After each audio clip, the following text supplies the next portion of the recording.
Hey, good afternoon. Welcome to RSBN Live. I'm Matthew Alvarez. At 4:30 Eastern Time, we know from the White House schedule that the president will sign an executive order at the White House. Now, that event at this hour is currently closed to the press. Sometimes that does open. If it does, of course, we'll be here for it. Meantime, in national news, tomorrow is primary day in 6 states, including California, Iowa, Montana, New Jersey, New Mexico, and South Dakota. So we'll keep an eye on those 6 states. Plus, the countdown is on. There are 33 days until July 4th, Freedom 250. And speaking of Freedom 250, on Wednesday, June 24th, President Trump will kick off the Great American State Fair with that America is Back rally. We'll dive into those details shortly. So the anti-fraud task force led by Vice President J.D. Vance is crushing fraud across the country. Here's the most recent update. Hey, America, this is Anthony D'Esposito, the 9th Inspector General here at the United States Department of Labor. Our office is delivering real accountability for the American people. Let's break it down in this week's Fraud Friday. First up, a Maryland man, Terry Chen, thought he could game the unemployment system. He and his co-conspirators stole more than $3.5 million in UI benefits through brazen, fraudulent CARES Act claims. Chen was sentenced to 6 years in federal prison, followed by 3 years of supervised release and a court order to repay $1 million in restitution. Let me be clear, if you abuse a program designed to help Americans in need, we will find you and put you in handcuffs. Next up, 3 men in Florida ran a scheme to defraud Medicare and launder over $2.2 million in illicit health care proceeds. Collectively, they're facing 208 months behind bars and millions in forfeiture and restitution. Defrauding Medicare is not a victimless crime. Every dollar they stole came directly from the pockets of hardworking Americans who rely on these programs, and we are putting an end to it. Finally, a TSA officer in Worcester, Massachusetts, decided to play both sides, collecting pandemic unemployment assistance while working a full-time federal job. He exploited his position of trust and betrayed you, the American people, to line his pockets. This resulted in 3 years of probation and over $47,000 in restitution. If you think your scheme gets a pass, your days are numbered, and we are coming for you. Thanks to our incredible law enforcement partners and the support of President Donald Trump, we are bringing justice and accountability back to the American people. This office is proud to have a seat at Vice President J.D. Vance's task force to eliminate fraud and play a key role in these aggressive efforts. Together, we're restoring trust and driving real results for you, the American taxpayer. To report fraud involving DOL programs, call our hotline at 1-800-347-3756 or visit oig.dol.gov. Follow us on social media for the latest on every fraudster we catch and every case we close. I'm Inspector General D'Esposito. Thanks for watching Fraud Friday. We'll see you next week. Stay safe and God bless. All right, so we have an update right there when it comes to fraud across the country. The anti-fraud task force, great to see the vice president taking the lead on that and taking care of that whole thing out there. Thanks to Nick Shirley as well for showing the world what's up in Minnesota. You remember with the whole Leering Center instead of Learning Center, all the things that now it's in the mainstream whenever you see those shirts or those hoodies or hats, as we're taking that live look at 1600 Pennsylvania Avenue. Now, speaking of the White House, there's a drone port that may be installed once the ballroom would be finished. So let's go to President Trump's Truth Social post all about the drone port. At the White House ballroom will be perhaps the most sophisticated anywhere in the world. It will safeguard our nation's capital, Washington, D.C., long into the future. Judge Richard Leon should stop playing games with America's security. If anything happens, he will be held responsible for the death and destruction caused to our country. He has already created enough problems by allowing top secret information to be released and exposed based on a ridiculous lawsuit started by a highly litigious woman, serial plaintiff, who's strolling, and her opinion will be disturbed by the new desperately needed structure. And the president says in any event, a woman who has absolutely no standing. President Trump says, with the advent of highly sophisticated and powerful modern-day weaponry, we can no longer defend Washington, D.C. with rifles and pistols alone. This ridiculous lawsuit must be dismissed immediately, President Donald J. Trump. I believe we have a couple of photos that President Trump posted of what a drone port would look like on top of a ballroom. That one, of course, looking like July 4th. That one, maybe on a morning in the summer. So those two photos posted by President Trump. Let's move on with what President Trump is talking about as well when it comes to some other events, including Freedom 250. What is the big fuss, in my opinion, by the way, guys? We should just lay off of this whole Freedom 250 thing and all this political back and forth and some of these artists that backed out. Give me a break. Why would you back out of something like this? It's Freedom 250. Play some music for us. Let's all have a good time. Can't we all just get along, as they say? Anyway, let's go to President Trump. He said, quote, I understand artists are getting the yips, having to do with their performance on Wednesday, which would be, I believe, on the 24th. So I am thinking about bringing the #1 attraction anywhere in the world, the man who gets much larger audiences than Elvis in his prime, and he does so without a guitar, the man who loves our country more than anyone else, and the man who some say is the greatest president in history, the GOAT, Donald J. Trump, to take the place of these highly paid third-rate artists and give a major speech rallying the country forward like I have done ever since being president. 2 years ago, the president says, the United States was dead. Now we have the hottest country anywhere in the world. I don't want so-called artists that get paid far too much money who aren't happy. I only want to be surrounded by happy people, smart people, successful people, and people that know how to win.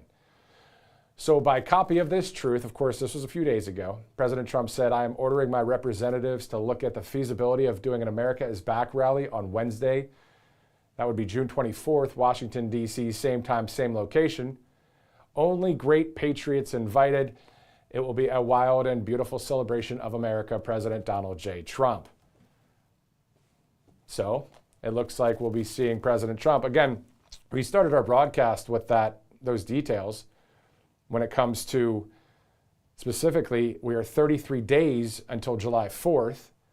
But then on that Wednesday, June 24th, the president will kick off the Great American State Fair, which we've reported on here, with an America is Back rally. So there you go. So some details from the president over the past, 48 hours, over the weekend. A lot to catch up on, of course, a lot going on in the 24/7 news cycle as well. But let's still stick to the fact that, hey, we just got off the weekend. I know it's a little bit later on a Monday. So let's do this. Secretary of Transportation Sean Duffy is touring the country and had a minute to stop by a restaurant in Virginia, and then we'll get into the more serious stuff in a minute, but let's check it out. What's your magic? Love. Love. Love. You love those burgers, love that cheese? You gotta love what you do.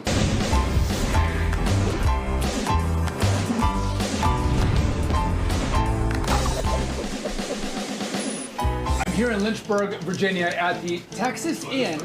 It's been here for 91 years. I'm here with John, local congressman. Ben manages this restaurant again.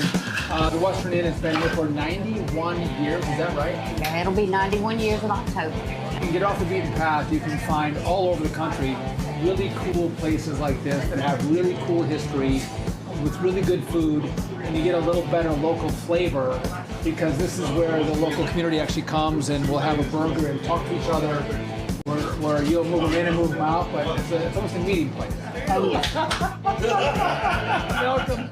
Okay. That is awesome. I love it. I like the beards too, by the way. Good. My wife won't let me grow one.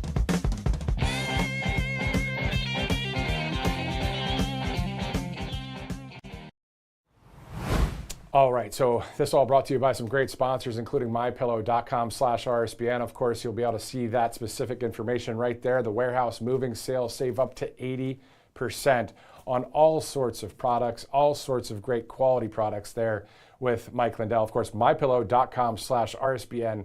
Great sponsor here at Right Side. Also, if you'd like to donate to Right Side Broadcasting Network, all you have to do is go to rsbnetwork.com/donate, rsbnetwork.com/donate. donate. Thanks to those that have been donating to this network for years, loyal viewers, sending us even checks in the mail, which I do have that address somewhere here. I'm going to get that address for you. I should know this by now, to be honest with you, because I keep talking about it. But anyway, I just want to get it right. So it's 1550 Opelika Road, Suite 6, Box 344, Auburn, Alabama, 36830. So it's 1550 Opelika Road, Suite 6, Box 344, Auburn, Alabama, 36830. All right, so it's 3:12 on Monday, June 1st. Happy June to you guys out there, as we are possibly awaiting a executive order signing. We know, again, that the president's team puts out those schedules. It's closed press at this point. It's a 4:30 executive order signing. If it does open, of course, we'll be here for it. Speaking of the White House, let's go to a new video from the White House in clip number 5. If you agree with this statement, then stand up and show your support. The first duty of the American government is to protect American citizens, not illegal aliens.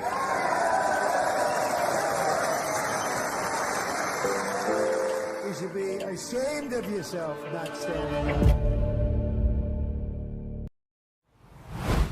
It's tough to say the following thing, but it is true. A house divided cannot stand. So what's going to be happening as we are trying to save America here, literally trying to save the entire union? This isn't just drama or anything. So when they talk about things like the Save America Act, President Trump does, we mean this thing. We have to have voter ID. We have to have proof of citizenship. We got to get rid of all the extra mail-in ballots, except for a few instances. Because if we don't, that pendulum, man, when it swings this time, if it swings this time, is going to be really tough. So what can we do other than fight, fight, fight, as President Trump said in 2024, and we could fight legally, lawfully, and spiritually. Joining us now is the founder and CEO of State Shield, a national nonprofit advancing state-level national security. Joe Gebbia, Sr. joins us right now. Thank you so much for joining us, sir. Thank you for having me. Definitely. So for those who are unaware, what is State Shield all about? State Shield is an organization designed to educate governors, attorney generals, treasurers, secretaries of states, and state legislators on issues that impact their state from the threat of China. We propose legislation on an annual basis during sessions, usually from January until April, May. We're coming to an end now. And it's been a very, very, very successful program. A lot of people were looking for help coming out of COVID on how to address what was becoming a more and more recognizable threat from China and countries of concern, as depicted by the Commerce Department, which was Russia, China, Iran, and North Korea. How can people either get involved or just check out State Shield? Is this a website? It kind of walks you through. And can you walk us through what we would see if we went there? It's state-shield.org, and it's an informational portal. We have recaps of what's going on at the state level. We're always, if people are interested in helping, they can reach out to us there. We're looking for professionals that can assist in doing testimonial work, testifying at hearings in support of particular pieces of legislation, which they are very wide-ranging. We're also looking for on-ground help a lot of times in helping to reach out to legislators to help encourage passage of programs. We do have a number of organizations that do this now. We're getting better at doing this year after year. We are now we're about to complete our third year. And this year we would have passed, I'm anticipating it's going to be between 28 and 30, which would have equaled what we did in our first 2 years. That's pretty wild to see that, and it's great to see that. Can you talk to us about the story of how State Shield was created? And I also understand that you have some family working in some high and mighty places. If you want to share the information there, go right ahead. Sure, I'm happy to. Well, I have to tell you what really spurred me to do this was a very, very, very serious concern I had in the early part of COVID, going back to 2020, when I watched the combination of politicians, businesses, and the press colluding for the first time to put a message across. Very, very, very dangerous combination. I mean, the press historically has always been considered the fourth arm of government to help keep everybody on their toes, keep them accountable for what they're doing. What we're doing here now, and I appreciate your efforts. But what was going on during COVID was the way our rights were being taken away, the way the government and businesses and press were supporting people like Google and Microsoft, blocking conversations, keeping scientific progress moving along, censoring doctors. It was just, I felt it was a zoo. And I didn't see anybody taking any actions, really standing up and being successful in addressing it. And that led me to do a lot of research, and everything came back to China. And I can get into that with you if you want. So I really focused on China. And then for about 2 years, I put together what was the essence of this. And as we were coming out of COVID, I had set up a C3 and a C4 for State Shield with the purpose of educating our legislators at the state level. And I chose the state legislators because the leadership obviously was not coming from the federal government. Case in point, which is the poster child of all this, is Governor Greg Abbott in Texas and what he had to do to address the border. He actually stood up to President Biden, which would have been a constitutional challenge, and the president rightly backed down because he wouldn't have held up in that. But the fact that they were willing to go that far and just consistently, I felt it necessary to take action. And here we are today, and we're having tremendous success. It's great to see that. It's great to see that. And I understand you have family working in politics as well. So it's pretty cool to see the combination. It's a family business, it seems like right now. Well, only in name. And my son, who obviously I'm very, very, very proud of, was a co-founder of Airbnb. And he also sits on the board of Tesla. He was given an invite by Elon to come and join Doge. And he took on the Iron Mountain problem, which was the inability of the United States government to process retirements. And it was taking 6, 7, 8, 9+ months to get a retiree processed through. He's got it down now to where it just takes days. And no more paper, everything is electronic. I mean, it was ridiculous stories. When, if you remember, the amount of people that could be retired depended on how many papers they could get into the elevator and get down because it was a small elevator. I mean, just ridiculous stories that were coming out. He was very, very good at doing that. That's a very, very strong talent of his. And then the President of the United States invited him to take the position, the first appointed chief design officer of the United States, chief operating design officer of the United States. And he's doing that now, and very, very successfully. He's got a team that he's building up of 50 people, and his job primarily is to revamp the 27,000 plus websites that the United States government has, change the way the world interacts with the United States government, and a policy that he is implementing, which was ridiculed during an interview on Bret Baier. I'll never forget this. This is how divisive this country is. He says the experience of dealing with the United States government should be as pleasurable when you're reaching out to the Apple store, which is true because that's the epitome of quality. And he's doing it now. He did the food chart, the new food chart that we have in the United States that Secretary Kennedy and Dr. Oz and Dr. Bhattacharya introduced to the public. He did the Trump RX program, and when I mentioned this to some of my friends who were not aware, I've had comments coming back by saying, yeah, I've noticed that when I've gone on board to just do something like get a passport, it's so much easier. I mean, it's business coming to government for efficiency, and the government's not known for its efficiency, that's for sure. That's pretty awesome, remarkable. It sounds like very easy work he's doing. Kidding. But that's quite, you must be, obviously you're proud of your son there. That's awesome to see that. And then the fact that you're with the State Shield as a CEO founder, doing great things for the country. So thanks so much for what you and your son is doing for the United States of America. Joe Gebbia Sr., thank you again for joining us here on My Side. You're welcome. Thank you very much. Definitely. Good stuff. You never know, right? People that co-founded Airbnb, holy smokes, that's awesome. I was just looking on Airbnb the other day. Anyway, All Family, let's go to that. All Family Pharmacy right now. So obviously June is here, finally. And you know what that means, traveling, vacation. Kids are out of school and you are running around like a wild person. Of course, as the head of your family, you need to make sure everything is ready to go. You have the food stocked, drinks stocked, but did you get everyone's medication? Did you get your son's antibiotics or your wife's allergy meds? The last thing you want in the middle of a vacation is to need medications that you just can't get. That's why All Family Pharmacy is here. You can be prepared with everyday prescriptions, emergency medications, and more, from hormone and thyroid support to weight loss, energy, antibiotics, antivirals, and even anti-aging and hair support. It's all in one place. So you order online and they handle everything for you without the runaround. They even take care of the doctor's prescription if you don't have one, and will ship everything directly to your door.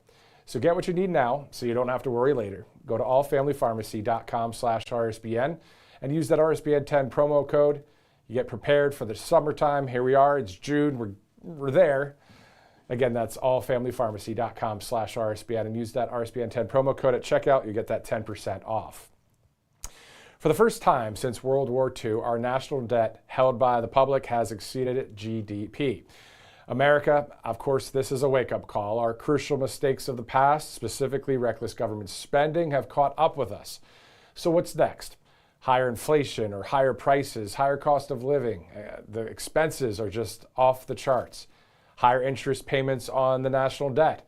Every dollar Washington spends on interest is a dollar it has to tax, borrow, or print. So smart retirement planners prepare for potential setbacks, and they can do that by diversifying with a time-tested asset known for weathering the storm, physical gold from our trusted friends at Birch Gold Group. All you have to do is text the word Trump to the number 989898, and Birch Gold will send you a free info kit on converting an existing IRA or 401k into a tax-sheltered IRA in physical gold. So you don't pull the ripcord on your parachute once you've already hit the ground. Don't wait for the economic turbulence to diversify. Text Trump to the number 989898. Again, text Trump to 989898. Own some gold from Birch Gold. Great sponsors here on Right Side. A lot going on out there, especially with those BRICS nations trying to use their own currencies instead of the US dollar. So a lot being said and seen there. Let's shift gears a little bit. Joining us now is a country artist, Spencer Hatcher, who's also a conservative, I heard, which is pretty cool stuff. I understand you'll be performing at CMA Fest in Nashville this week, and you just released a new song. Is that right? Well, I guess not. It froze. Perfect timing. All right, sorry. I'm the hit now. I'm going to have to do the song here for you.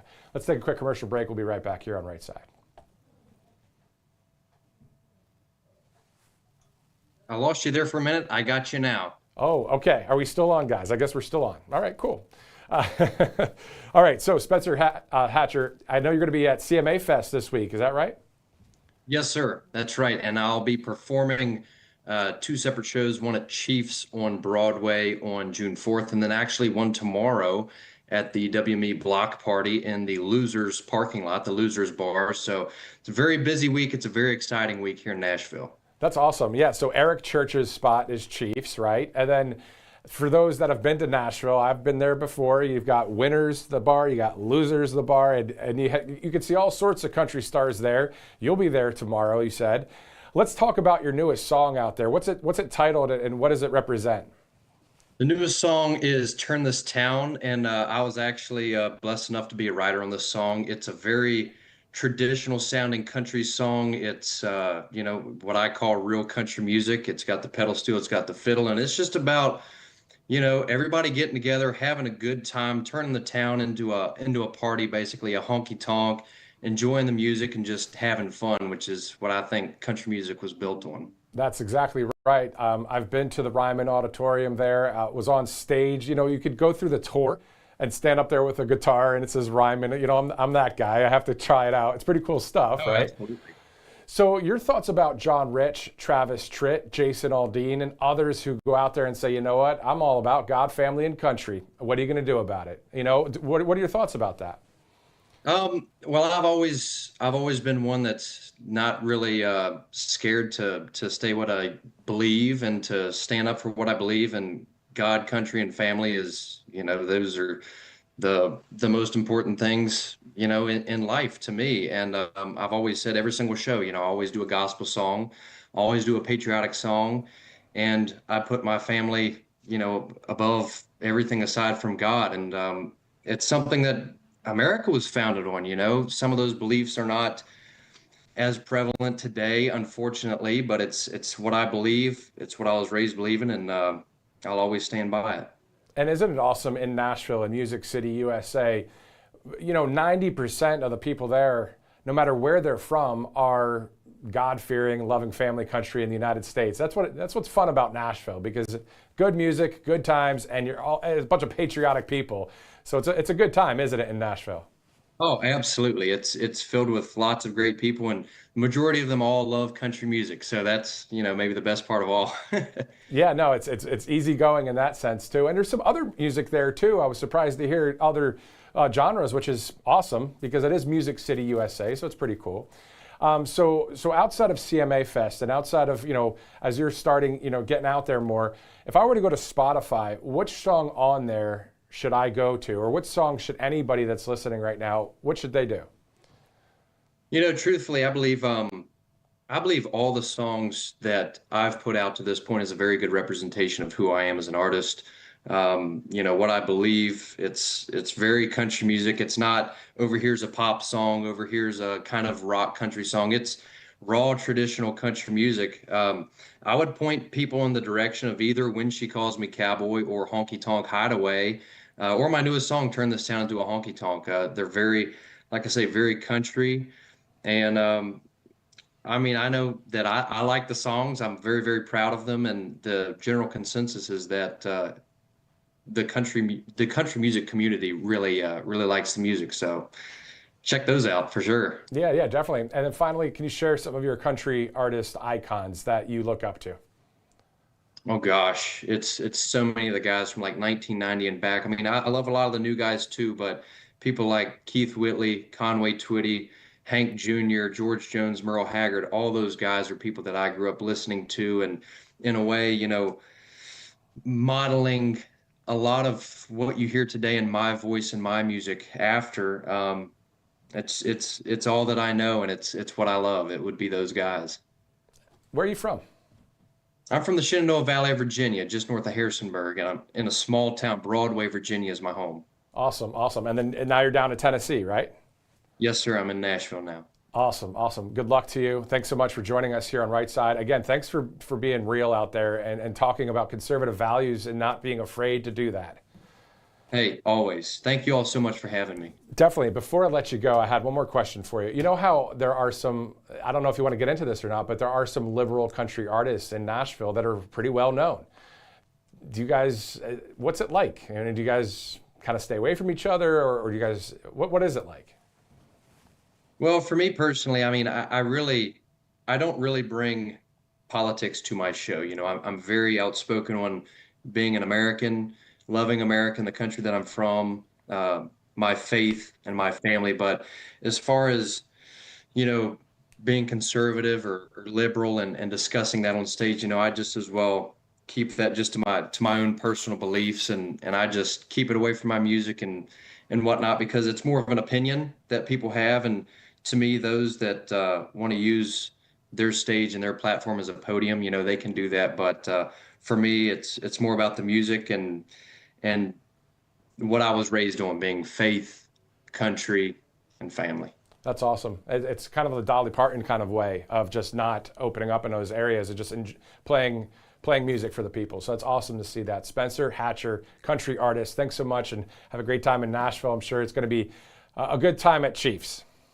Oh, yes, sir. It's going to be a great time. Thank you so much. Definitely, man. Take care. Take care. Good stuff. Yeah, if you've ever been to Nashville, Tennessee, of course, Lower Broadway, holy smokes, guys. Wow. That's quite the party in Nashville, Tennessee. All right, let's do this. Let's take a quick commercial break. We'll be right back here on Right Side.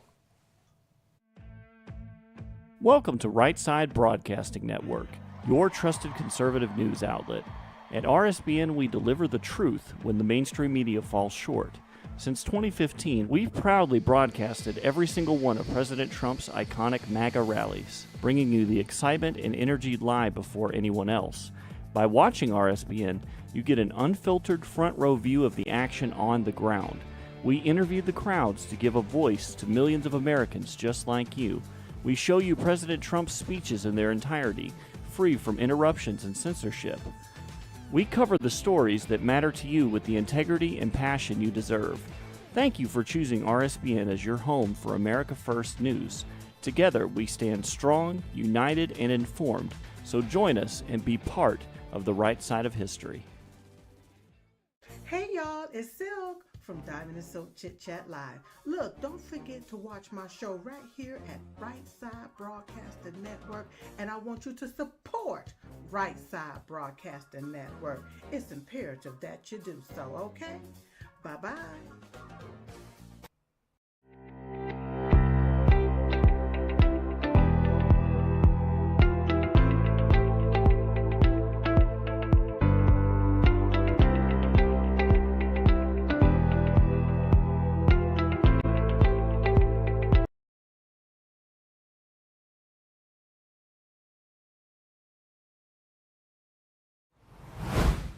Welcome back to Right Side Broadcasting Network. This brought to you by Kalshi.com/RSBN. I'm going to go to Kalshi actually right now because we talk about it a lot here on the network. The 3 ways to get the Kalshi. Well, the QR code right there. You can download the app or just go to Kalshi.com/RSBN, which I'm going to go to that right now and just double check a couple things on here. And you can do the same thing. A lot of people on there betting, trading, or just checking out various polls for a number of political topics, sports, and the like. So let me go to politics. Let's see what we have here. When will the traffic at the Strait of Hormuz return to normal? People are saying either before October 1st or before September 1st. Will the U.S. confirm that aliens exist? That's a good one. That's fun kind of to talk about. How about the U.S.-Iran nuclear deal? So check out some of that stuff there, Kalshi.com. More than 1 million users on it right now as that is growing in that market. Kalshi.com/RSBN. Also, Cove Pure. Of course, you've heard us talk about Cove Pure before. And if the water scares in Flint, Michigan and East Palestine, Ohio weren't enough to get you to make the switch, well, this might, because more than 176 million Americans are drinking tap water with PFAs in it. They're man-made chemicals used in food packaging, nonstick cookware, firefighting foam. It's the last thing you want to be consuming, right? As you guys know, scientists call these PFAs forever chemicals because once they're in your body, they stay there, they don't break down, and then they're linked to hormone disruption or immune damage. What about increased cancer risk? But here's the part that's making a number of people upset because the EPA, they did their job. They set legal limits for PFAs in drinking water back in 2024, but water systems have until 2031 to comply. That's a whole 5 years from now. Until that deadline arrives, a utility can be operating above the legal limit right now and isn't required to notify you. So you're just drinking that water with that lovely aftertaste that tap water brings. So that's why every single household needs Cove Pure, because the government knows these chemicals are harmful enough to regulate. They're just not making anyone act on it yet. And recently, EPA Administrator Lee Zeldin announced a $1 billion grant. $1 billion. If the government didn't know that this was a problem, they wouldn't put $1 billion at it, right? So $1 billion grant for smaller communities to get rid of the forever chemicals, which lines up with RFK Jr. and MAHA, right? But in the meantime, if you want clean, healthy water now, you're just gonna have to do it yourself because Cove Pure was engineered exactly for this. Unlike those normal pitcher filters that we see at the store, their Clearwave reverse osmosis technology is certified to remove up to 99.9% of contaminants. So say goodbye to those PFAs, the forever chemicals, the fluoride, pharmaceuticals, filtering particles hundreds of thousands of times smaller than a single human hair. The best part about Cove Pure is they make it so easy. It sits right in your countertop. You see it right there. You don't have to drill any holes or call someone in to install it. You just plug it in, and you can even get whatever temperature water you want, hot, cold, or warm, with a tap of a button. So don't wait for 2031. Take control of your water quality right now. Head to covepure.com/RSBN, and because you're a viewer of this broadcast, you get $250 off right now. Just go to covepure.com/RSBN and get that drinking water to the next level, and you will with Cove Pure. Great sponsor here on Right Side. It's 3:36 Monday, June 1st. What are we looking at? Oh, this is a volcano where, guys? Okay, the Kilauea volcano erupting a little bit, as you see, in Hawaii. We're having a live picture of that right now. That, I was expecting the White House, the Capitol building, holy smokes, a volcano, and that's not something you see every day. I actually saw a drone video above a volcano, I don't know, maybe a week ago. What a image that is, to look right down into the volcano as it's about to erupt. Who knows, it might have been this one. Anyway, a live picture there in Hawaii. Energy Secretary Chris Wright recently sat down for an interview and spoke about artificial intelligence. Let's go to a portion of that interview with Relentless.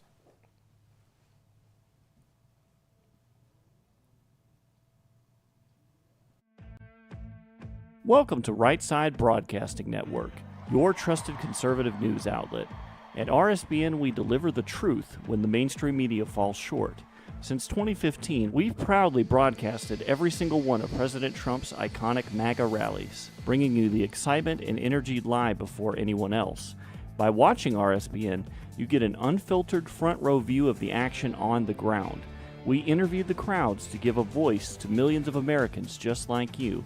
We show you President Trump's speeches in their entirety, free from interruptions and censorship. We cover the stories that matter to you with the integrity and passion you deserve. Thank you for choosing RSBN as your home for America First News. Together, we stand strong, united, and informed. So join us and be part of the right side of history. We want to move at the speed of AI and move at the speed of innovation. We got to have our government to move at the speed of business and innovation. We call Trump speed. He's willing to break things to make it move faster. You know, most people in government want to nudge and they want to push things that direction or that direction. President Trump has been very bold. He's like, we cannot have China lead the world in AI. Imagine a world where America's bumbling around with the bureaucracy. We had, you know, the second Biden administration come in, and we were where we were before, where we were more focused on taking power plants down and not letting you build anything that might generate greenhouse gas emissions. Just AI wouldn't be happening much in the United States. And to me, if you have a dominant power in AI, they will be the dominant power on the planet, militarily, economically, technologically, and ultimately socially.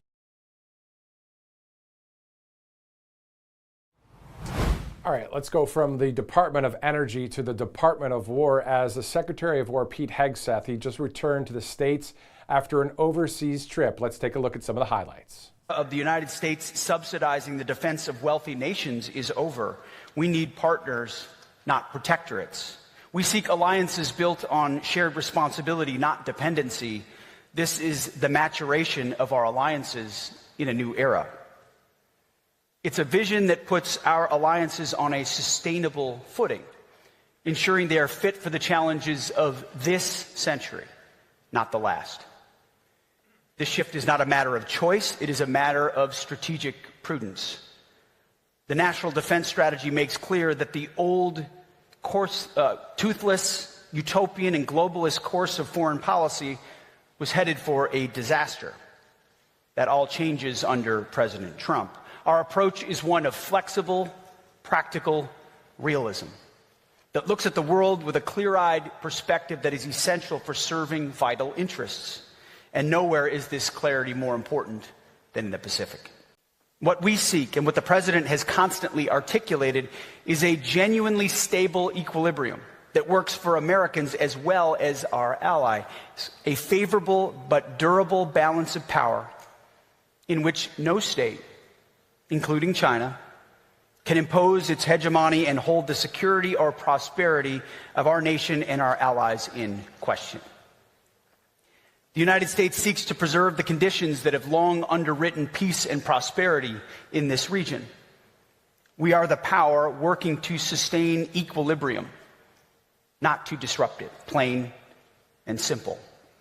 We defend a status quo that has enabled extraordinary growth and opportunity across the region.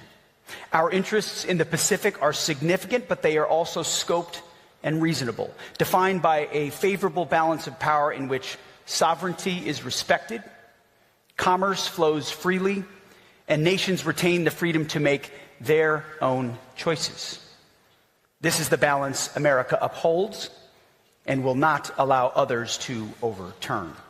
Like I said, any deal that the President is willing to make, he's only going to make it if he believes it's a great deal for our country and the security of the world. And only one president was willing to lay it out on the line and ensure after 47 years that Iran is not capable of having a nuclear weapon. And so you saw it in how he's been talking about it publicly. Those goalposts haven't shifted at all, which is the expectation of the American people and what we've stated to Iran. So in the middle of negotiations, the closer they come to that reality, both now and into the future, the closer we're going to get to that kind of a deal. And I also, having been in the room with him, I know he means it when he looks in the camera in the cabinet room and said they can either do this now through a deal, and we think we're in a good place to make that deal, or they can deal with the War Department. And we are prepared. We're postured even stronger today than we were on day one to address it that way if we have to, but he'd prefer not to. So Iran knows very, very clearly what our expectations are, and that's on the negotiating team to deliver. They're coming in our direction. The talks have been productive. I think they know where it needs to go, and I'm quite confident with our president, who makes nothing but great deals, that ultimately it'll be something he's proud to defend, that ensures that Iran, which everyone knows should not have a nuclear weapon, never does. Secretary, one more question. All right, so just a quick wraparound when it comes to the overseas trip from Secretary of War Pete Hegseth. Let's go to some of our sponsors in the meantime. June is here, finally. And you know what that means. Traveling, vacation, the kids are out of school, and you're running around like a wild person because, of course, as the head of your family, you need to make sure everything is ready to go. You have to have the food stocked, the drink stocked, but did you get everyone's medicine? Did you get your son's antibiotics or your wife's allergy meds? The last thing you want in the middle of a vacation is to need medications that you can't get. That's why All Family Pharmacy is here. Be prepared with everyday prescriptions. So those emergency medications and more, from hormone and thyroid support to weight loss, energy, antibiotics, antivirals, and anti-aging and hair support. It's all in one place.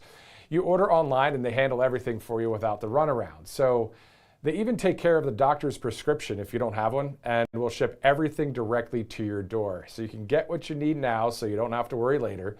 Go to allfamilypharmacy.com/RSBN. Use that RSBN 10 promo code today and get prepared for the summer. Again, that's allfamilypharmacy.com/RSBN.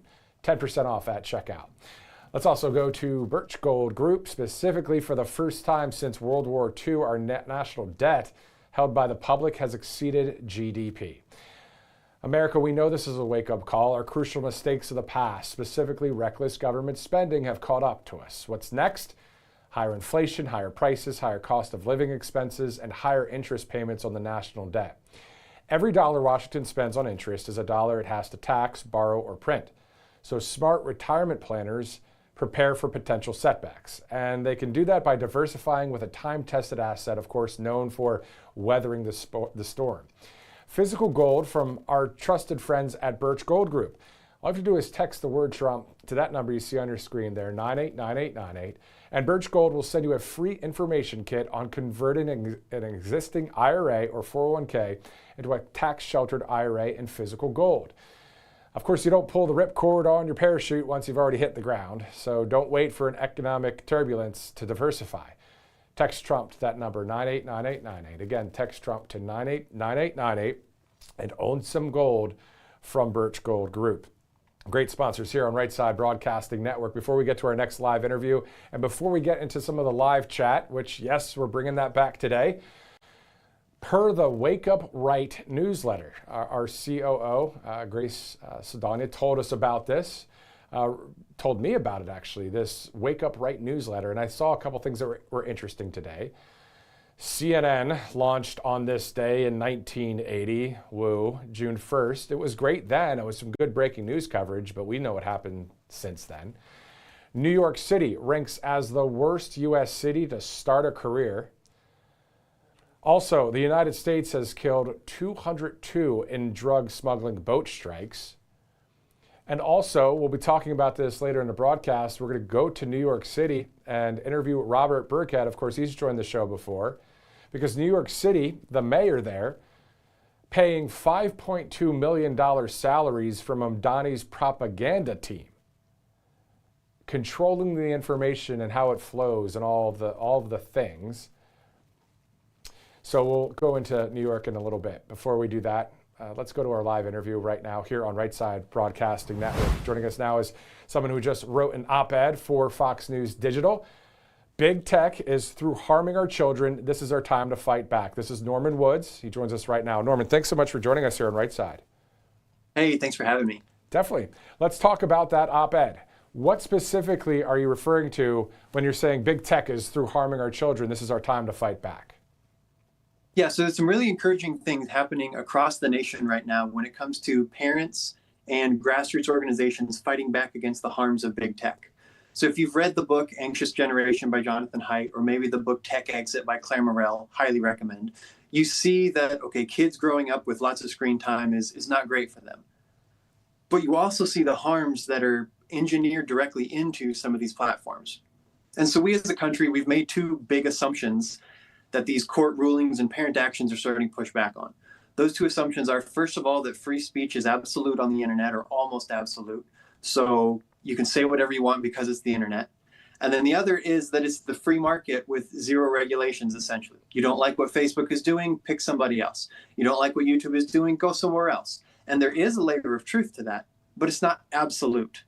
And we're seeing court rulings and parent actions. For example, in California, a jury awarded $3 million towards the parents from Meta and YouTube for the harm that their platform was causing. So it's not just as simple as, hey, companies, you can build whatever you want and people can leave if they don't like it.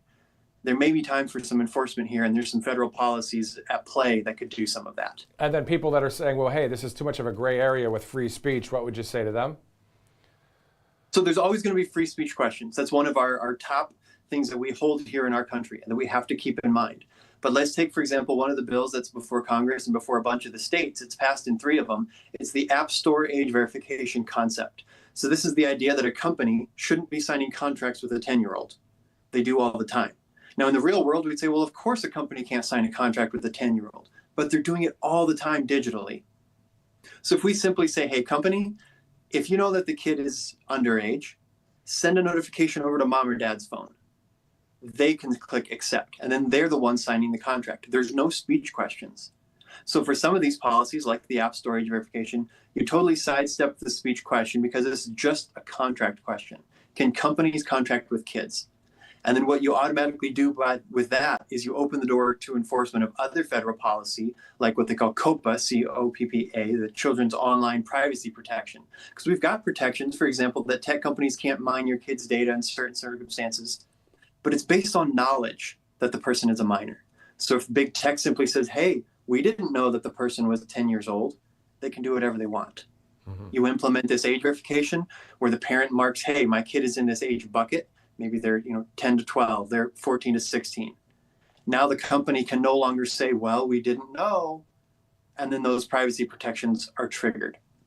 So whether it's the Kid Safety Act, there's different things that federal Congress can do. Do you know of any parental training that's out there that parents can sign up for, in the sense of policing when it comes to their kids, in the sense of, people don't understand all of this stuff. They don't know that the kid can actually access this over here and that over there. And have you heard of anything like that? I would say the best resource right now is with practical advice and guidance is Claire Morrell's book on the Tech Exit, which starts talking about a digital fast. So, hey, take 30 days for your family to unplug, see what it does. But then look up the Digital Childhood Alliance. They're a group of 170 plus organizations, whether they're fighting for policy or giving that practical advice. They're putting together the coalition of pro-family groups. Again, some of them are policy advocates. Others more have tools for families. Look at Claire Morrell's Tech Exit book. Look up the Digital Childhood Alliance. You're going to find some really good resources. And finally, Norman, before I let you go, you're the kind of person that I can tell that you have probably 3 other things in the pipeline when it comes to op-eds or things that you are passionate about. What are you working on right now, or can you release any of that? Sure. So right now, South Dakota, we have tomorrow is our primary election. So our team, right now we're doing a lot of voter resources. DakotaVoter.com is one of the things that we're working on here in state. But federally, there's a lot of tech questions that need to be answered here. There's the child tax credit stuff that could be included in reconciliation packages and things like that. We always want to make sure families are at the forefront, whether we're talking about budgets, whether we're talking about tech policies, court proceedings. family values should be at the forefront. We can do COSA, the Kids Online Safety Act. We can do the App Store Accountability Act. When they're doing ongoing reconciliation, we should be doing tax credits for families. There's so much Congress can do as we keep families at the forefront. What got you into all this? Oh, I tell people that as a kid, I had a drug problem. I was drugged to church. I was drugged to school. I was drugged to piano lessons. It started young for me. My parents were very intentional about bringing me to community events and to social events, to church events, showing me that I have a stewardship obligation to seek the good of the city, to try and make my community better. And so it started as a young age for me. I started volunteering for this organization 15 years ago. And now here I am. I get to work on pro-family policy, to advance biblical principles, stand up for conservative values, and I just love it. That's awesome. Where can people find you and follow you? sdfamilyvoice.org is our website. It was a great place to find us. Awesome. Norman Woods, thanks for what you're doing for the country, and great piece in Fox News Digital. All right, there you go. Norman Woods joining us here on Right Side Broadcasting Network. Some great people doing great things out there. And as someone said the other day on the live chat, you know, some interviews that we just don't see anywhere else. Well, that thank you, but it's partly I'm on along with this ride too. Being able to meet all these people via this interview process that we have here at the network. It's great to just see so many people throughout the country saying, you know what, you go woke, you go broke. Stop with the woke mind virus, stay on the right side of history, you know, and all the things. Let's go to some of our sponsors in the meantime, as we are going to be talking about a number of other stories within the 24/7 news cycle. Kalshi.com is one of our great sponsors here on Right Side. The mayoral race in Los Angeles. Spencer Pratt taking on Karen Bass. People on Kalshi talking about that a lot. The gubernatorial race in California as well, when it comes to Steve Hilton, Chad Bianco, and a few others out there. So we'll see what happens, because tomorrow is the big primary day for California, Iowa, and a number of other states. We'll get back into some of those details that we started the broadcast with. But if you'd like, just go to Kalshi.com/RSBN. You can download the app, or you can use that QR code. It'll take you right there. Trending political market right now. You can see it all at Kalshi.com. Let's go to our next sponsor here on Right Side Broadcasting Network. As you see, CovePure.com. Drink pure, live pure, Cove Pure specifically. You heard us talk about Cove Pure before, and we talk about Flint, Michigan, and East Palestine, Ohio. And if those water incidents weren't enough to get you to make the switch, this might, because more than 176 million Americans, again, are drinking tap water with PFAs in it. They're that man-made chemical used in food packaging, nonstick cookware, firefighting foam. Scientists call them forever chemicals, because once they're in your body, they don't break down. They stay there. Then they're linked to hormone disruption, immune damage, and increased cancer risk. But the part that's making a number of people upset is the EPA, they did their part. They set legal limits for for PFAs in drinking water back in 2024. But water systems have until 2031 to comply. That's a whole 5 years from now. Until that deadline arrives, the utility can be operating above the legal limit right now, and they're not required to notify the public. So you're just drinking that water. And that's why every single household needs this product here, Cove Pure, because the government knows these chemicals are harmful enough to regulate. They're just not making anyone act on it yet. Now, the EPA, Lee Zeldin there, he actually announced a $1 billion grant for smaller communities to get rid of forever chemicals, because if you're going to put $1 billion at a problem, that's a great thing, especially when it comes to clean drinking water, but it really shows that there's a problem in our country when it comes to this awful tasting, unhealthy tap water. So in the meantime, if you just want clean, healthy water, you're just gonna have to do this yourself. And you can do that with Cove Pure. They were engineered exactly for this. Unlike the normal pitcher filters that you see at the store, their Clearwave reverse osmosis technology is certified to remove up to 99.9% of contaminants. So those PFAs, those forever chemicals, the fluoride, pharmaceuticals, this thing filters particles hundreds of thousands of times smaller than a single human hair. And then the best part about it, Cove Pure, they make it so easy. It sits right on your countertop. You don't have to drill any holes or call someone in to install it. You just plug it in, and then you can get whatever temperature water you want as well, hot, cold, or warm, with a tap of a button. So don't wait until 2031. Take control of your water quality right now. Head to covepure.com/RSBN, and because you're a viewer of Right Side, you'll get $250 off right now. This is an investment worth it right there, covepure.com/RSBN. All right, so we're approaching the top of the hour. We know that at 4:30, President Trump will be signing an executive order. On the White House schedule, it says closed press. If it opens, we're here for it. If not, we're still here live for any breaking news. We have a number of live interviews on the way. And also, we're going to shift it over to second gear maybe and hang out for a little bit and do some live chat interactions like we've done the past couple broadcasts, which are kind of fun. Before we do all of that, let's take a quick commercial break. I'm Matthew Alvarez. We'll be right back here on RSBN Live. Welcome to Right Side Broadcasting Network, your trusted conservative news outlet. At RSBN, we deliver the truth when the mainstream media falls short. Since 2015, we've proudly broadcasted every single one of President Trump's iconic MAGA rallies, bringing you the excitement and energy live before anyone else.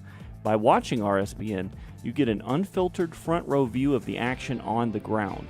We interview the crowds to give a voice to millions of Americans just like you. We show you President Trump's speeches in their entirety, free from interruptions and censorship. We cover the stories that matter to you with the integrity and passion you deserve. Thank you for choosing RSBN as your home for America First News. Together, we stand strong, united, and informed. So join us and be part of the right side of history. Hey y'all, it's Silk from Diamond and Silk Chit Chat Live. Look, don't forget to watch my show right here at Right Side Broadcasting Network, and I want you to support Right Side Broadcasting Network. It's imperative that you do so, okay? Bye-bye.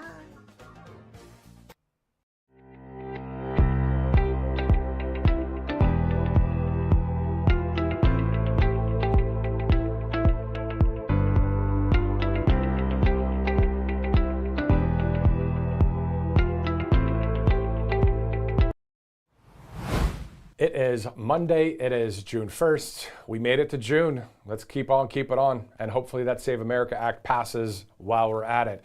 In 13 days from now, the White House on the South Lawn will look quite interesting because right now what we're seeing is that UFC stage get all set for June 14th. Again, Flag Day. It's President Trump's birthday. And also it's during the 250th celebration that, of course, now we know June 24th, President Trump will be holding a rally in Washington, D.C. And then on top of that, we go to July 4th for the great celebration, of course, for the American State Fair. So hello to everyone watching right now online.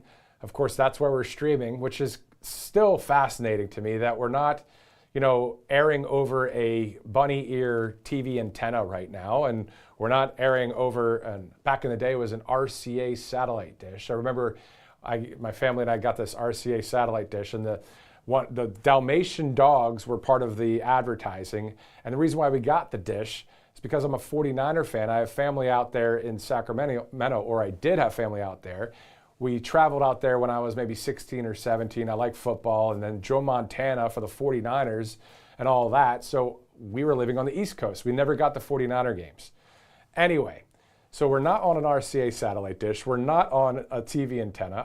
I still find it fascinating because I've worked in local news for years where we had either the TV antenna where you can get over-the-air broadcasts, or it was on cable and all that. So being in the live stream space, and we can interact live. I know a number of people have been doing this for a few years out there, especially in conservative media, and I think it's awesome.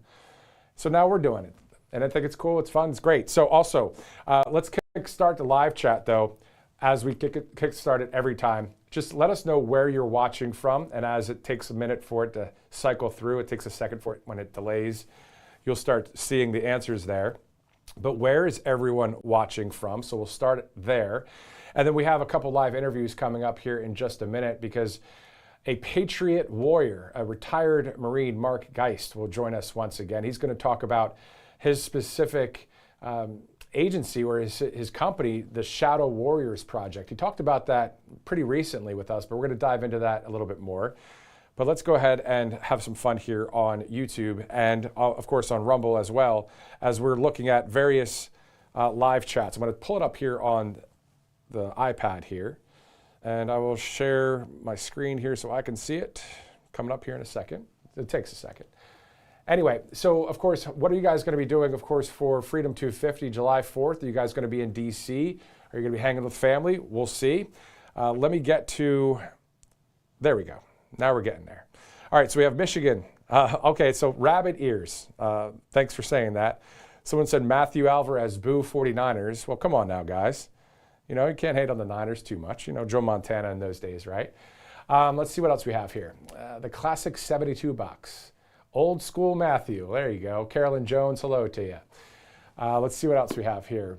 Those were good, though. Thank you. Let's see. Well, just checking out various things here, guys. Where's everyone watching from? That's the first thing I want to see. And then we're going to move on a little bit. We'll ask you some questions here. Praying the Democrats see the light and turn. That's good. South Carolina in the House. Let's see what else.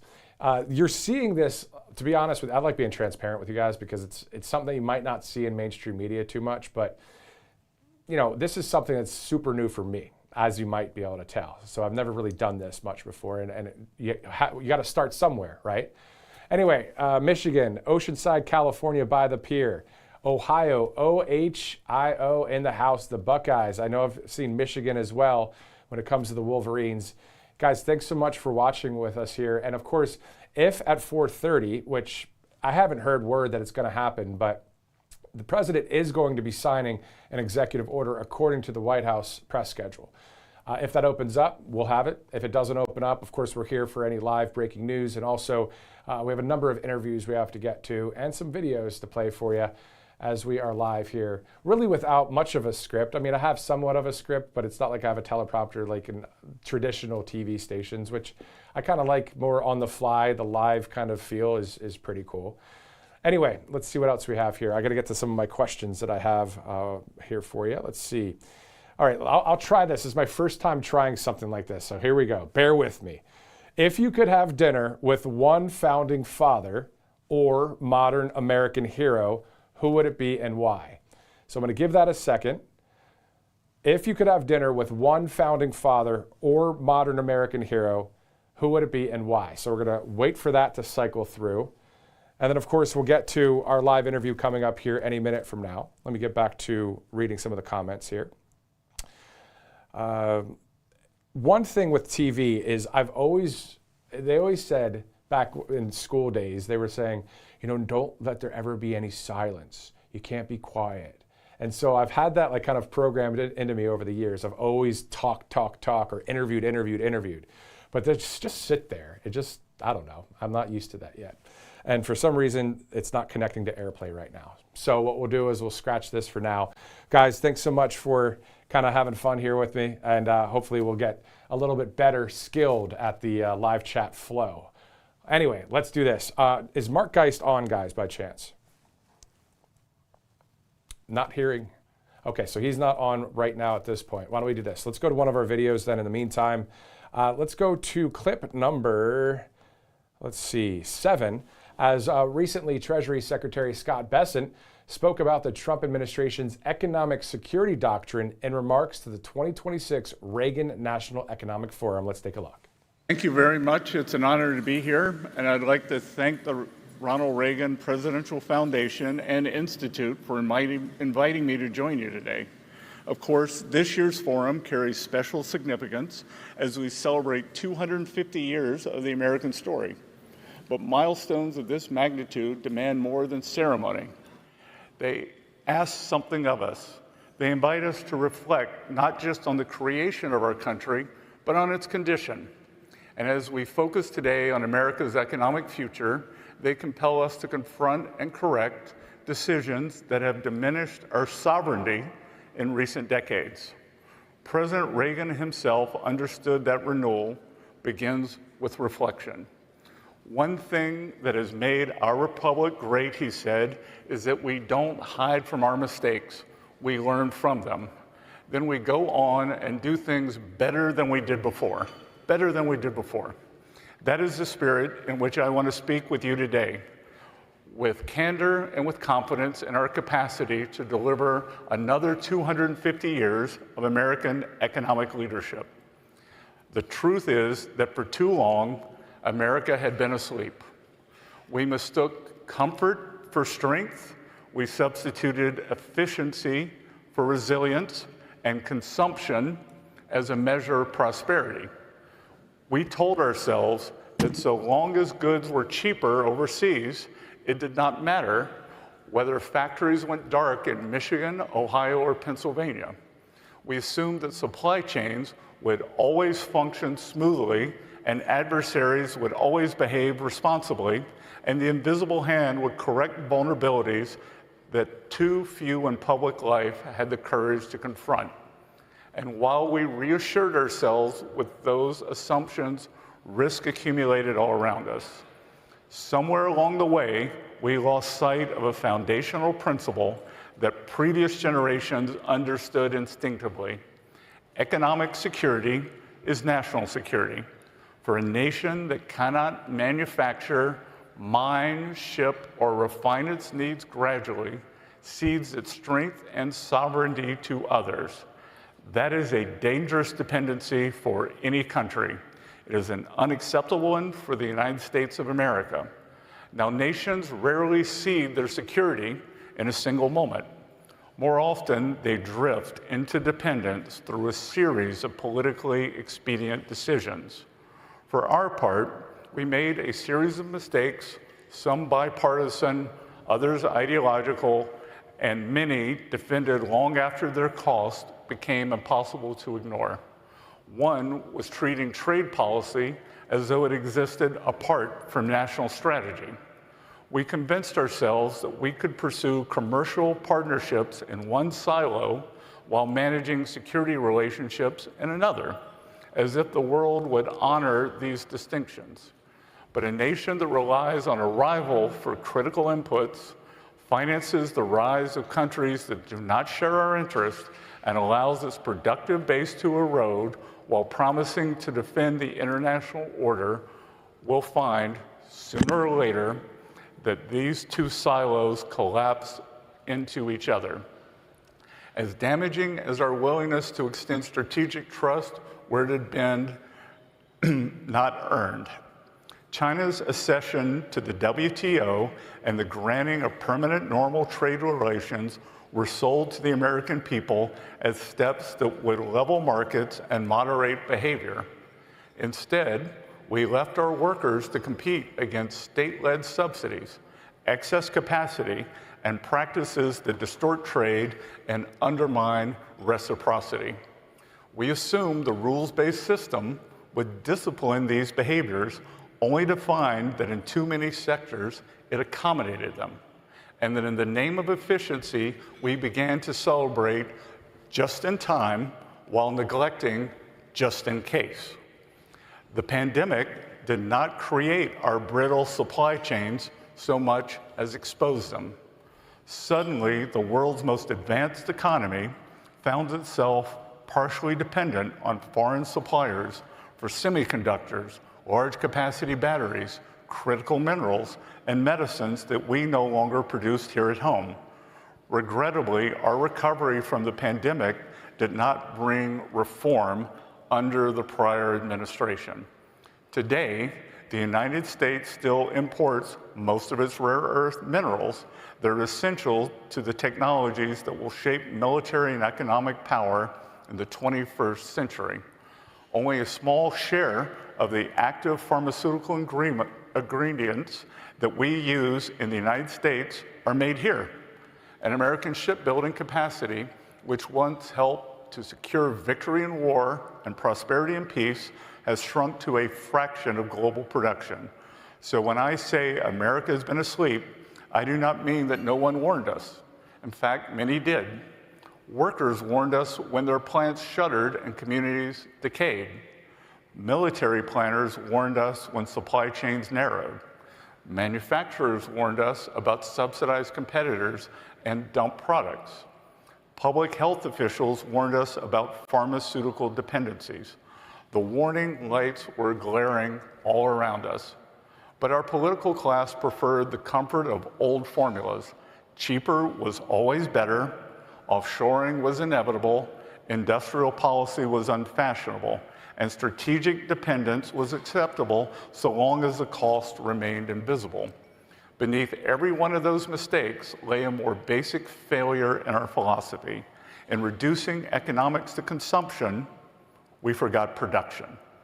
We measured abundance at the checkout counter rather than at the factory gate. We talked about GDP, but not enough about its composition. And we prized low-cost inputs without first asking whether a nation can remain sovereign when it loses command over the things that matter most.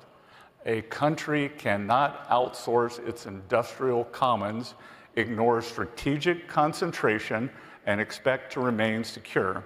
For manufacturing is more than output on a balance sheet, it is a reservoir of practical capability. Engineers and welders, tool and die makers, and logistic networks, plant managers and workers who know how to solve problems on the factory floor. When the ecosystem is strong, a country can adapt quickly.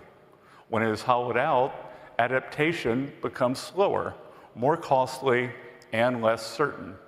We saw this during COVID and the scramble for ventilators, masks, and other medical equipment. We saw it again as the war in Ukraine reminded the world that high-intensity conflict consumes weapons and munitions at a pace far beyond peacetime assumptions. Surge capacity cannot be conjured overnight. It must be built before a crisis arrives. And a country that allows its industrial base to shrink in the quiet years should not be surprised when it struggles to replenish stocks in the dangerous ones. In a crisis, the nation with a broad and skilled industrial base has options.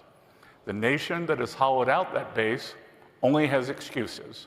America should never again put itself in a position where its security depends on supply chains it does not control, factories it no longer maintains, or skilled trades it failed to preserve. That is why the president's agenda matters. Reasonable people can debate the calibration of any particular instrument, but the central strategic insight is undoubtedly sound. Trade policy, industrial capacity, and national security are inseparable. And to allow foreign dependencies to degrade any one of these domains is to allow them to define America's future. So on his first day back in office, President Trump issued the America First Trade Policy Memorandum, a sweeping directive to Treasury, Commerce, Homeland Security, USTR, and other agencies to stop treating trade as a technocratic afterthought instead of an instrument of national strategy. Last April, the president declared a national emergency tied to the cumulative effects of foreign trade practices and announced reciprocal tariff actions framed explicitly around national and economic security. Again, people can debate design, sequencing, and scope. Healthy democracies should debate those questions, but no one should miss the larger point. Chronic, reciprocal agreements, industrial hollowing, and strategic import dependence are not questions of commerce alone. They are fissures in our country's foundation. A few weeks later, President Trump signed executive action on processed critical minerals and derivative products under Section 232, expressly linking import dependence to risks for national security, defense readiness, and price stability, and economic resilience.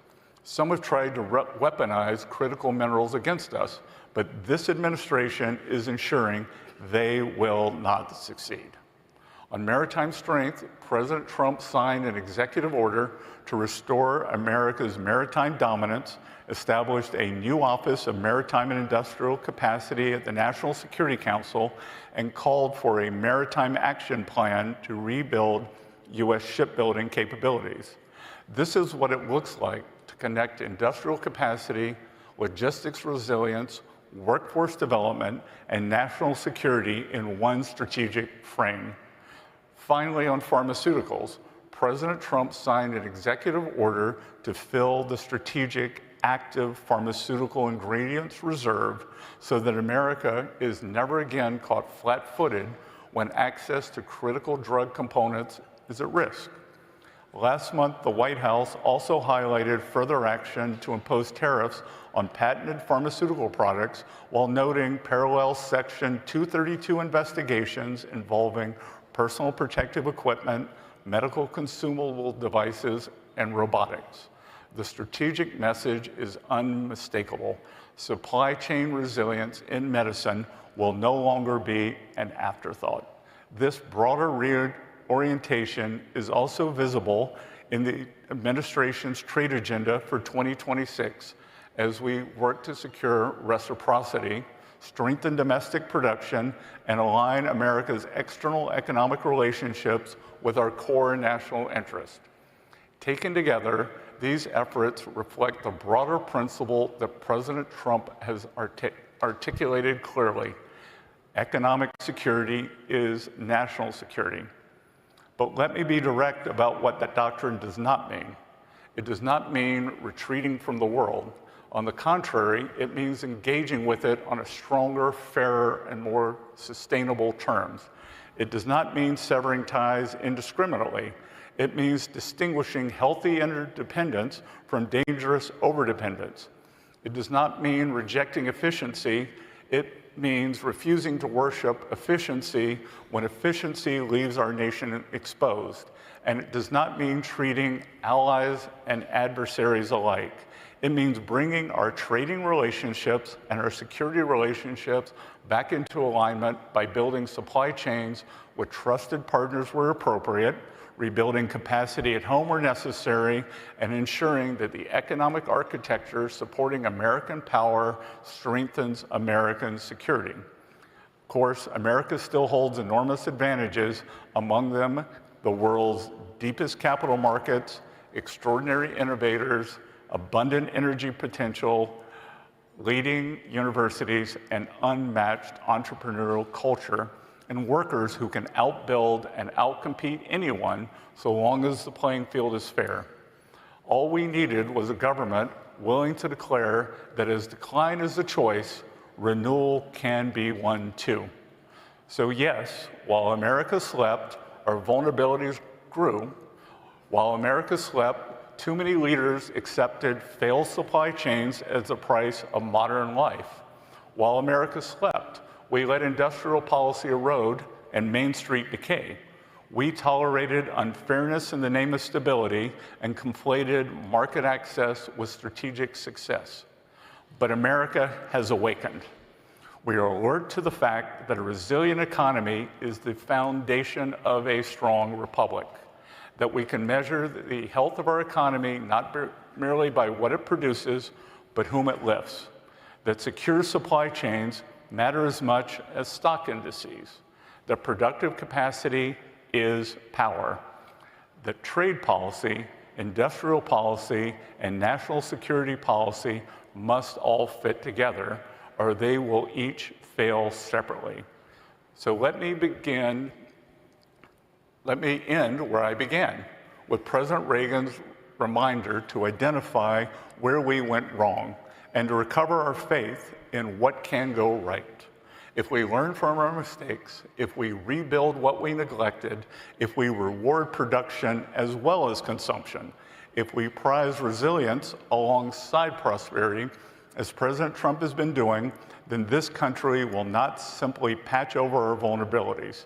It will enter a new season of national strength with a more robust Main Street and industrial base than ever before.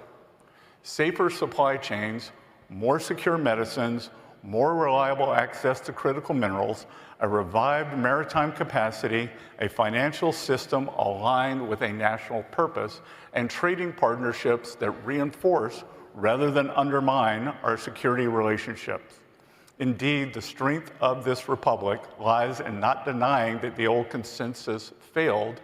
Instead, we must restore resilience where complacency took hold, rebuild capacity where dependence took root, and above all, recover the confidence to believe a nation that knows how to build, invent, produce, and lead is never destined for decline.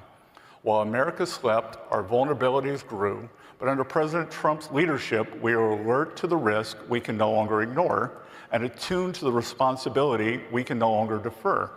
Under President Trump, we have awoken to morning again in America, and our best days, I believe, still lie ahead.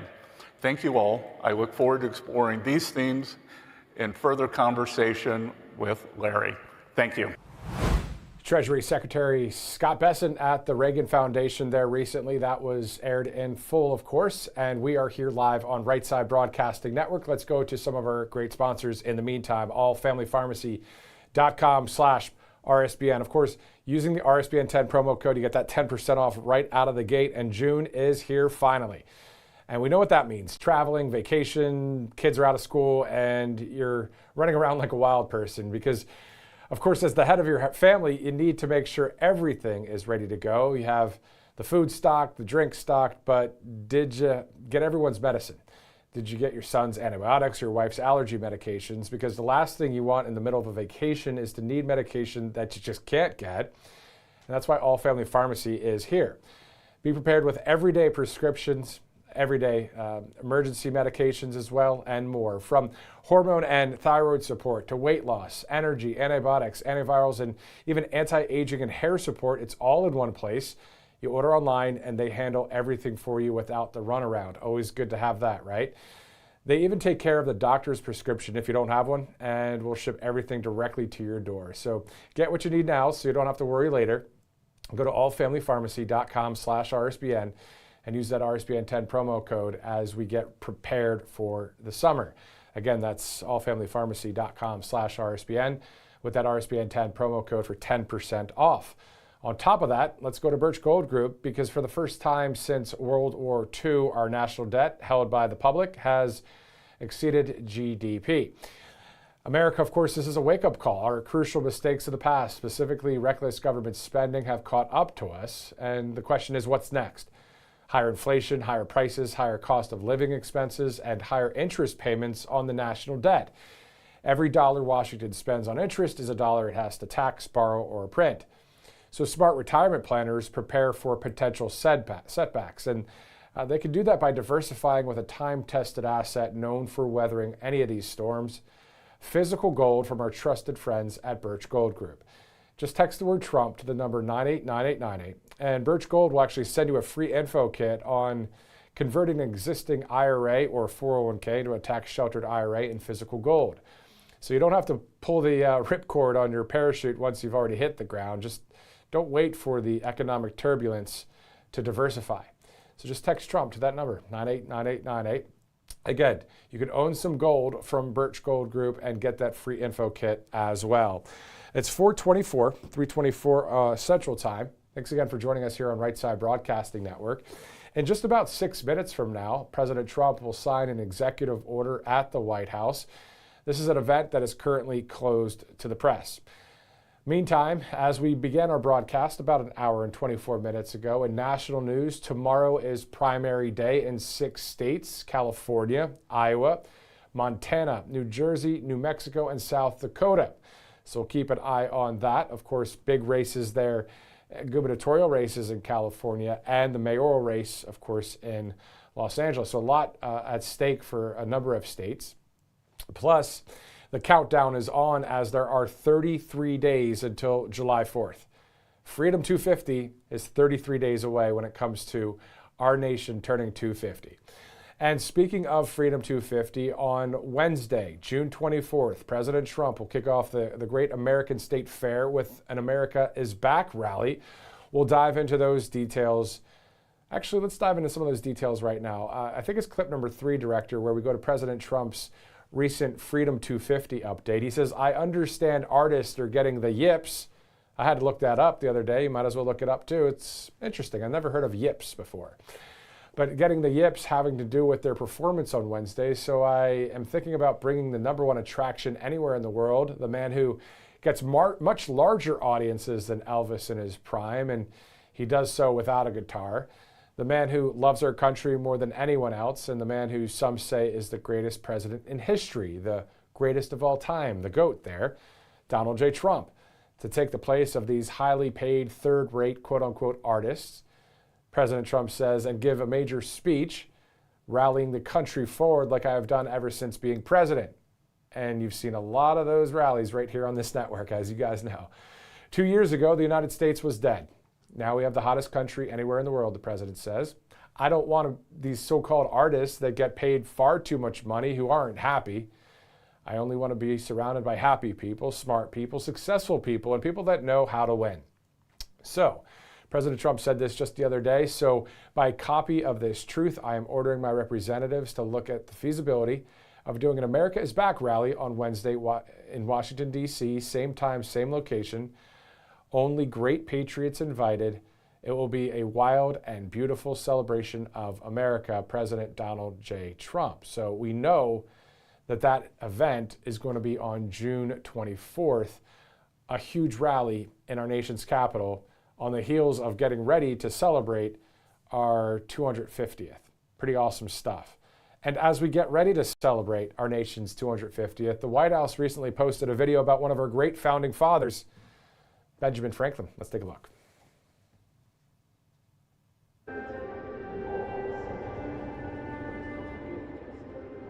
There's something about Benjamin Franklin that embodies the soul of America. He's a window into the American mind. It's not a stretch to call him a lawgiver, in the ancient sense, of one who helps to shape the character of a people and their habits. He preached a model of the self-made individual, and he lived that story himself. His life from his birth in 1706 to his death in 1790 spanned the formation of the American nation as we know it. His self-described rags to riches story begins in Puritan Boston. At the age of 12, he's indentured as a servant to his brother James, who's printer of the New England Courant, a radical paper for the time. He anonymously penned the Silence Do-Good essays. He would slip them under the door of the print shop. And those essays demonstrated his genius and keen insight into different character types. He was impious and funny.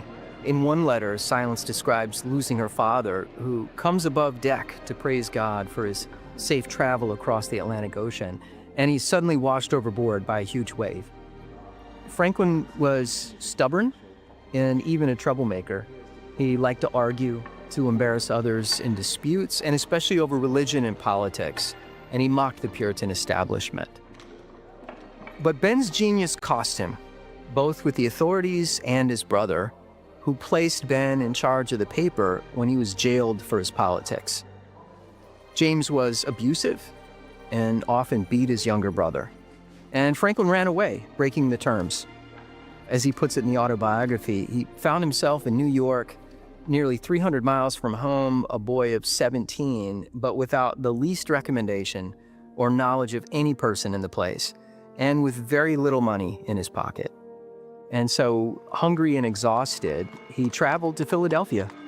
And there he buys 3 bread rolls, and he cuts an iconic figure. He's walking down Market Street, eating one of those bread rolls with another tucked under each arm. As an 18-year-old, he embarked on a trip to London to acquire printing materials. But he found himself betrayed, without credit, and stranded.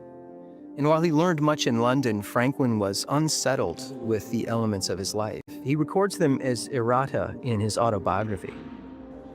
He asked how he could be truly happy and achieve the greatest perfection possible. At the age of 20, he wrote a plan of conduct on his voyage home to guide his future behavior, with the goal of becoming, as he says, both good and great, both happy and esteemed in society. Calls it the favor of God and man. Ambition, he concluded, must be educated by a steady resolution to both industry and frugality. It required a material basis.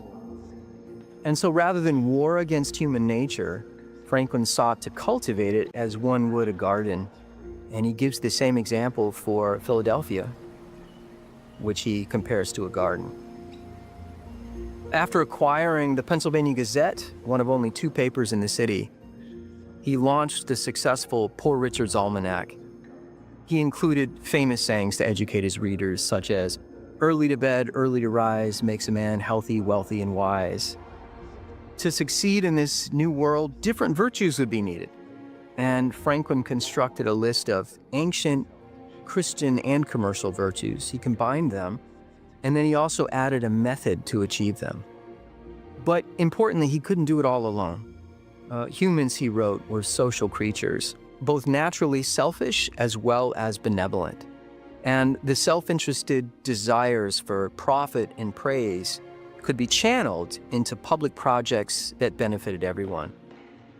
He helped to found the Junto, a group of young citizens who met to discuss philosophy, morals, and public improvement. They would present papers before everyone at their meetings. Thus, Franklin embodies another American ideal of civic associations, which forms the foundation of self-government and Republican habits. He helped to initiate a vibrant civil society, a subscription library, a fire brigade, a fire insurance company, the academy, a hospital, and a militia. He also embodies the American love affair with science. When he achieved leisure and retired early, Franklin turned to the study of the natural world, including what he called electrical fluid, famous kite experiment with lightning. His experiments introduced terms like battery and positive and negative charges that we use today. But Franklin always insisted that questions of truth be connected with the human good. For example, knowledge of airflow to create a superior stove, the Franklin stove for heating homes. Knowledge of electricity to create lightning rods to prevent fires and death. Knowledge of the Gulf Stream to expedite travel across the Atlantic. His ideas about government included all the elements of the future American Republic. John Adams said that after reading Franklin's 1751 observations on the increase of mankind, he knew that separation from Britain was inevitable. James Madison said that Franklin's 1754 letters to William Shirley comprised the, quote, germ of American federalism. Franklin is including essays describing the separation of powers, the lawmaking authority, delegation doctrine. In 1747, during King George's War, Franklin was in his 40s at the time. He applied his views of social contract to found the association. It was an extra-legal militia to defend Pennsylvania from French pirates and hostile Indian tribes. Franklin was a soldier. We often don't think of him that way.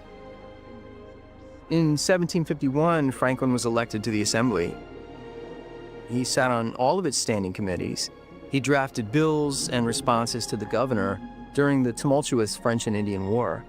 Recognized for his genius, he became the leader of the Popular Party that disputed with the Pennsylvania proprietors over the rights of the legislature. He insisted on equality, that the laws must be for the good of the whole, as the foundation for justice was the good of the whole as opposed to the interests of a few. Under a new militia bill, Franklin was elected a colonel by the soldiers themselves, and he led an expedition to build forts on the frontier. In 1757, Franklin was sent by the Assembly to England. There he's involved in the attempt to repeal the proprietary charter and to replace it with the royal charter. He thought he was entering the last act of his life, 1756, and he had reason to be ambitious. He had been made the Deputy Postmaster General of British North America, and he aspired to be governor over a new colony in Ohio. But his mission to make Pennsylvania a royal colony faded in relief to growing quarrels over taxation with Parliament. And Franklin wrote volumes of articles to defend the colonial rights to consent to tax measures. And so from 1768 to 1770, he was appointed agent for Georgia, New Jersey, and Massachusetts. He would always be an outsider in the British aristocratic society. And it all came to a head in 1773.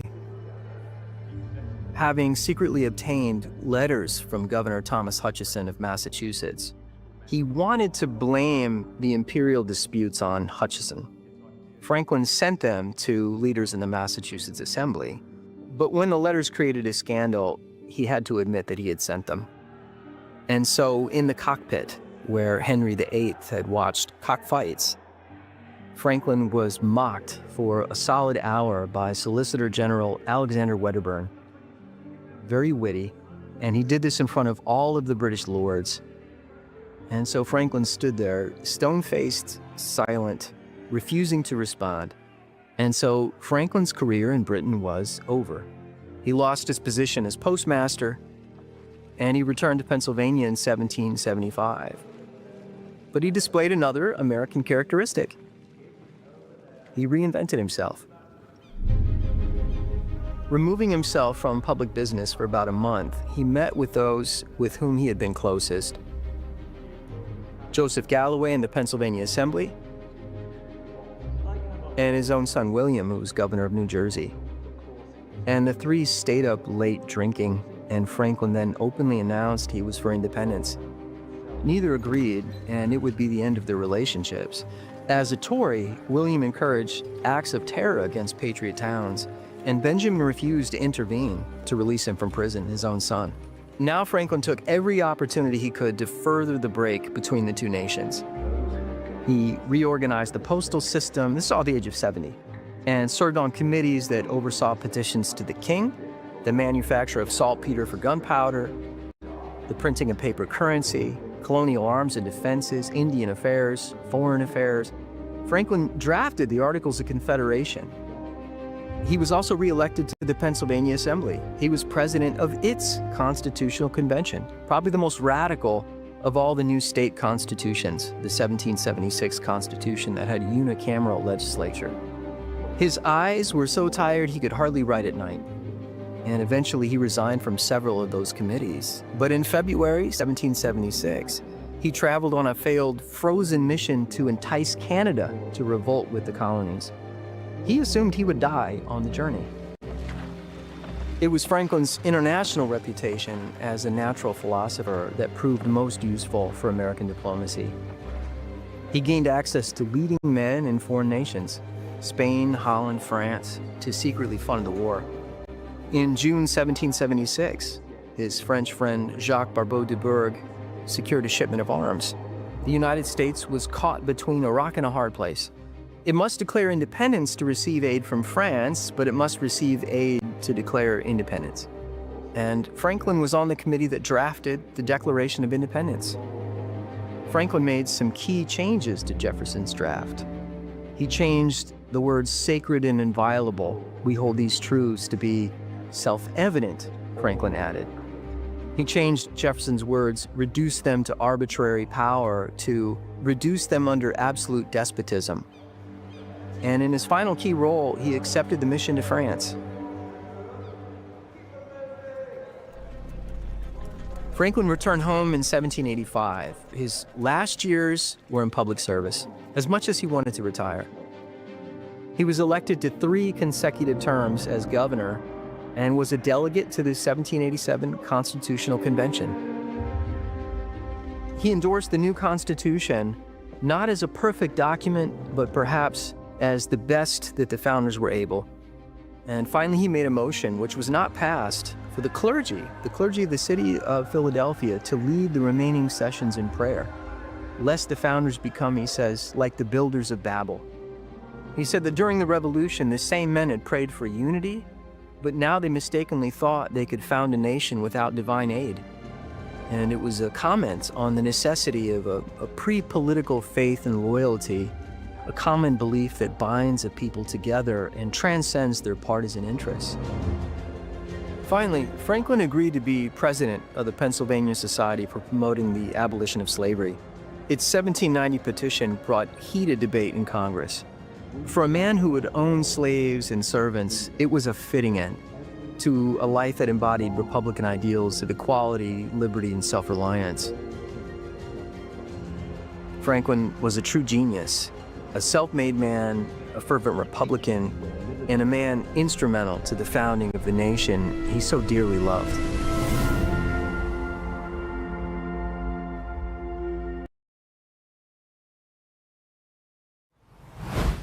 All right, so also the White House drone port that President Trump recently talked about. We're going to go over that post right here, right now, and then we'll show you some of the photos as well. So the drone port at the White House ballroom will be perhaps the most sophisticated anywhere in the world.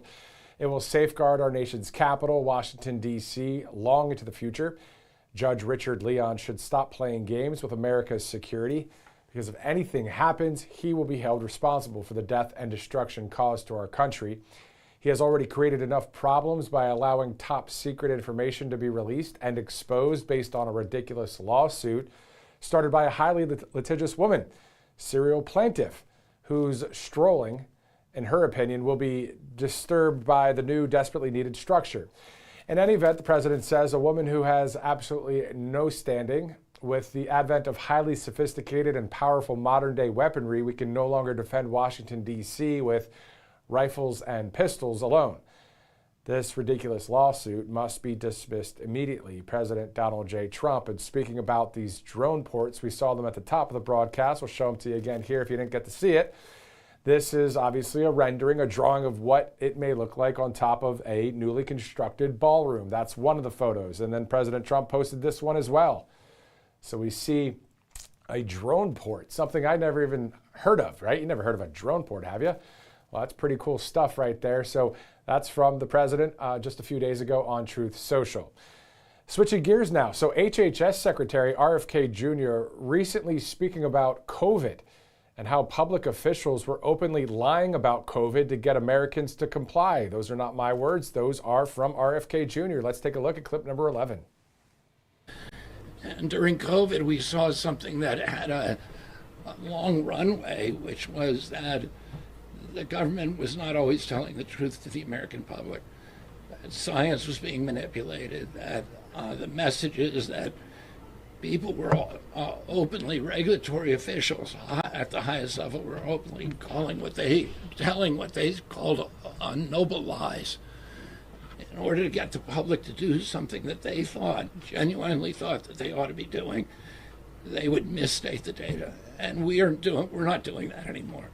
We're telling the public now, and if you've watched what we're doing over the past 15 months, we tell them what we know and what we don't know. We're changing our websites so that we acknowledge that there are gaps in the information, and we're not going to fill them by lying to people. We're going to fill them by doing the research that should have been done.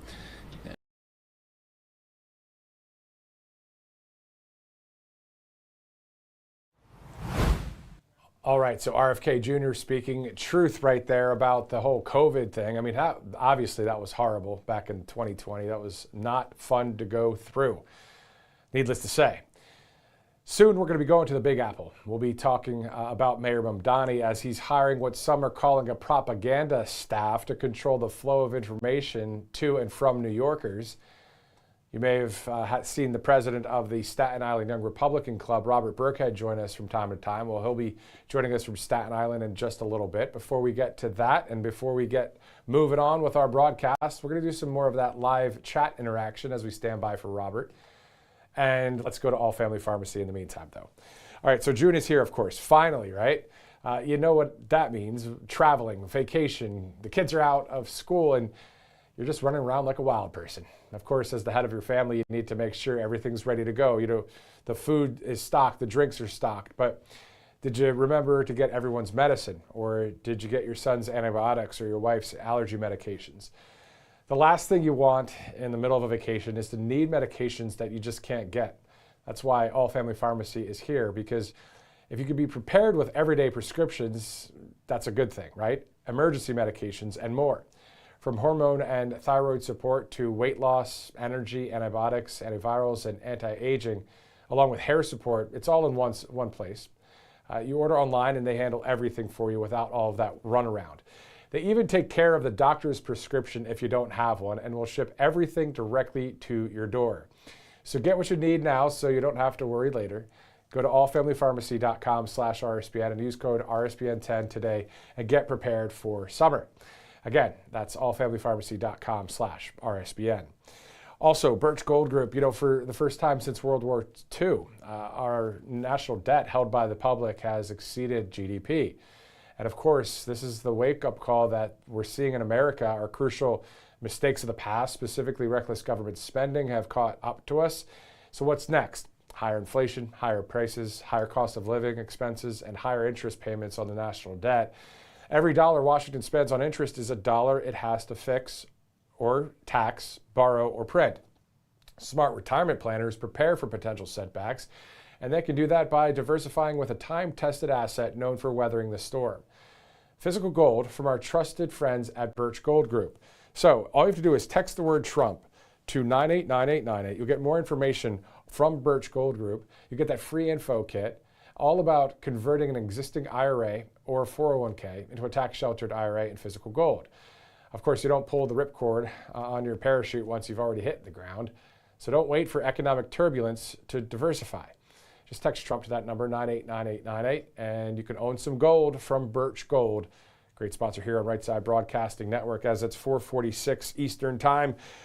As I mentioned, let's go to the Big Apple and to speak with Robert Burkhead. He's the president of the Staten Island Young Republican Club. Robert, thanks again for joining us here on Right Side.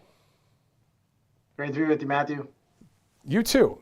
I looked at this whole thing, this propaganda team, and what Mamdani's doing there. What do you know there in New York about what's going on when it comes to this information back and forth? Listen, this mayor since day one ran on the affordability crisis, and he has done nothing but caused unaffordability to the city. Everything that he relays to the public seems to be false information. Nothing is going the way it seems. He already had a cave-in on his free bus program. A lot of empty campaign promises. And you walk into the city and it smells like filth. There's homeless people everywhere. Things are getting more expensive. And, you know, he could sit there and say that the gas crisis due to the Iran war going on, it's all a manufacturing of his lack thereof doing. He cares about programs such as free grocery stores that aren't going to open till the end of his mayorship. He promised that too in his campaign, free everything, and nothing has been free. If anything, everything's gone up in price, and he has a lot to do with it. And so, yeah, this propaganda team, I mean, I don't know. The only thing that they're doing well is painting our subway entrances in the New York Knicks colors to celebrate the New York Knicks, rightfully so. We all want to see a basketball team win, but again, taxpayer dollars, that's a waste of money too. Unbelievable. It's not, I've been talking a lot about Los Angeles recently. We had a number of people talking about LA and how bad it is now and how Skid Row used to be 6 to 8 blocks and now it's upwards of 40 blocks. And if you go to maybe an LA Lakers game or a LA Kings game there at the arena, you'd have to walk over and around a number of homeless encampments. I've been to Madison Square Garden. I know you have too. Midtown Manhattan right there. The hustle and bustle of New York, right? You step out of maybe taking Amtrak or Long Island Railroad, whatever, and you stand out there and you're like, wow, it's New York City. But after a while, if there's a same situation of homeless going on or worrying about crime, is it to that point in New York where MSG is a place that isn't the safest spot right outside of the arena? Or is it just a lot of tourism and yellow cabs and Ubers and all that still? You always get your New York City feel when you see the city, you see your yellow cabs. However, there's a 300% increase in subway crimes since this mayor has taken office. People, they see it on the subways. People are hiding behind the beams when you come down behind the columns, and there's almost a patch of people grouping together because no one wants to stand behind the yellow line because everyone's afraid they're going to be pushed. It's scary. We're not funding our police by adding more police officers. He hasn't added any more police officers. He just continuously talks about reducing the amount of police officers and certain programs and anti-units that help keep us safe. Listen, for Staten Islanders, I take personally, when I come to Manhattan, Staten Island Ferry, you get off, you float up to these big grand buildings and the history and the hardworking American patriots that built these buildings that would probably be turning over in their graves when they get off to smell the stench that you see when you come off, the human feces on the floor. You don't know whether it's human or dog. There's people lined up sleeping in the parks in Battery Park. It is disgusting. I can tell you, in the last 5 months, see a difference in New York City as far as cleanliness is concerned. I mean, you look at what President Trump has done with his administration to Washington, D.C. I can only pray that someone takes on the initiative to keep our monuments and our city sacred, because this is a time that will pass under this mayor, hopefully after 4 years, because I even think the people that voted for him have remorse for what they voted for. But, this city will stand another 250 years after celebrating this year's 250-year anniversary. And, we need to keep it sacred. And it's sad to see what he's doing. Yeah, exactly. And then on top of that, we see, like you said, the subway situation's wild, because I've been on the 6 train, I've been on the A train, I've been all on those trains. I like trains, but when it's the subway, that's a whole different story. And you see a whole lot of stuff. And now I've never been on the subway since. We see all the people pushing people into the actual tracks there. That's just unbelievable. Is there more of a NYPD or an anti-terrorism task force? I mean, did they get rid of the anti-terrorism task force with the NYPD there? Didn't I hear that? He keeps talking about not funding it, where it's not defunding it, but not funding it for other resources and having psychological units go out, because when everybody's getting pushed onto a train track, you're going to call the psychological team to come and keep you safe. Listen, everything, talk about disinformation. Staten Islanders, we have to drive over a bridge if you drive. And now we have to pay a toll every day. It was always with our Verrazano Bridge. Now you have to pay a congestion pricing fee to go into any parts of Manhattan from downtown to 60th Street, which is pretty much lower Manhattan up to the Upper East Side.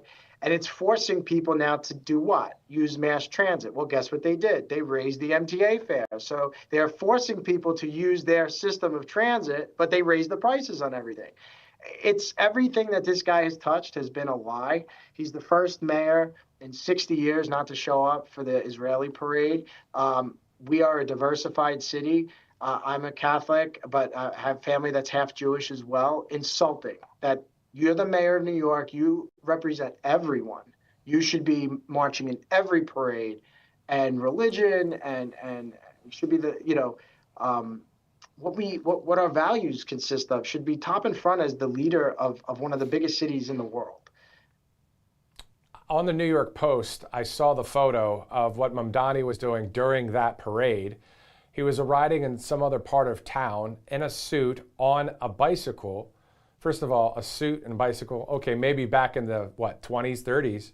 And then secondly, no helmet or anything. And he's like in the middle of the street and nobody's around. And that's what he's choosing to do instead of, just being a part of being the mayor of the largest city in our country. And I believe the fourth largest in the world. It's tough. How many people, last question to you, Robert, thanks for spending time with us, but how many people do you know that said, you know what, New York, I'm out of here? There's quite a few. There's quite a few neighbors that have, they've worked their whole lives. Again, our borough in Staten Island is made up of blue collar, the firefighters, the healthcare workers, the cops, the teachers. And, the American dream years ago used to be to try to maybe, make a decent salary, to buy a house, to pay your bills, to just have a little bit extra left over to maybe take your kids or your families on vacations and do something fun. Now, you save your whole life, your pensions, you pay your house. We have to buy the garbage pails that they want us to buy, forced on us. We have to deal with separating our trash in a certain way. We have this guy talking about now lowering the wealth inheritance, lowering the cap, which, a semi-attached house on Staten Island is $1 million these days. And so if you pass away, he wants to basically tax that 50% of what you would inherit, lowering this tax gap. And he's really killing the New York dream for a lot of Americans, a lot of New Yorkers, Staten Islanders, and all 5 boroughs. A lot of people have left to go to a tax-free, no state tax state. People just want to live free. People don't want government in their lives. We've talked about that. Government needs to stay out of our pockets, protect us, keep us safe, fund our police, believe in our values, and just keep our children safe. And that's all anybody wants, and that's where people are flocking to. But there are also people that stay to fight because, like I said, this city will live past this. Maybe sometimes these things need to happen, as the great Scott Lobato has said. Sometimes these things need to happen to really wake people up, and people's vote count. This guy only won. He didn't win by a large mandate. He does not have a mandate. Certainly not by any which way President Trump had a mandate on the country. Exactly. And It's so wild to be a constitutional conservative living in Manhattan. And think about it. If we went to one of the firehouses there, or just the NYPD, one of the precincts, and when I say run of the mill, I don't mean to diminish anything. NYPD, the fire, and all that, great warriors, for New York. But if you go to these guys, I guarantee you they're not saying good things about Mamdani. I mean, come on, right? I mean, they're probably shocked that it happened. Those that are watching right now live on the live chat, we're going to go to you in just a second before we wrap our broadcast. Have you ever been to New York City, and will you ever go to New York City again? So have you ever been to New York, and will you go to New York City again? We're going to go to you in the live chat in just a second. And Robert, just what would you say to the people that are watching live right now on that chat? Oh, wow. So you definitely have to come and see the great 9/11 memorial. We cannot ever forget what happened. They did such a great job building the monument. Definitely have to have some John's Pizza, and I would say a little bit of serendipity for dessert. There you go. Sounds good. And is it Ansel is his first name? He's a French bakery guy that made the cronut. Do you know what a cronut is? Yeah. Yes, I do. How many people watching right now, and let's talk about that in the chat in a second as we tune it down or tone it down a little bit. But not a lot of people know what a cronut is. It's a croissant and a donut mixed, and it does taste amazing. And there was a spot in New York I remember going to, and that's the guy that invented it is there. So there's a lot to do in New York. But man, it's after listening to the interview though, Robert, it's tough because of the crime and everything. But anyway, last word again about the Big Apple. Listen, this city is... Frank Sinatra said it best. If you can make it here, you can make it anywhere. It's not easy. It's the most diverse city. Its transit system is unbelievable. It needs to be safer. There's good people here. There's patriotic Americans. We have the best police, fire, sanitation, teachers, I believe, in the country. Sorry to the other states. But, this is a place where the American dream is alive and well. The Statue of Liberty is here, and it stands for freedom. And we fight for freedoms, faith, family every day, and we won't continue to give up. Amen. Staten Island Young Republican Club President Robert Burkhead, thanks again for joining us here on Right Side. We'll talk to you later, man. Thank you, sir. Definitely. Good stuff. All right, guys, let's do it. Let's go for the next two minutes here on Right Side Broadcasting Network. All right, yeah, so have you been to New York? And also, will you ever go to New York again? And then also, do you know what a cronut is? All right, so for some reason, again, this is not connecting to AirPlay, not working with me today, but that's all right. I'll just go on my phone and check it out as we have about 60 seconds left in our broadcast. But I just wanted to double check what everybody's saying here live on Right Side Broadcasting Network. So I don't take, well, that's not one to read right there. Wow, sorry to hear that. Let's see what else we have here. John's Pizza, this person doesn't like it. No, I won't be going back to New York City. I would be afraid to use the subways. Let's see what else. Yeah, so my son lived in Brooklyn for 6 years.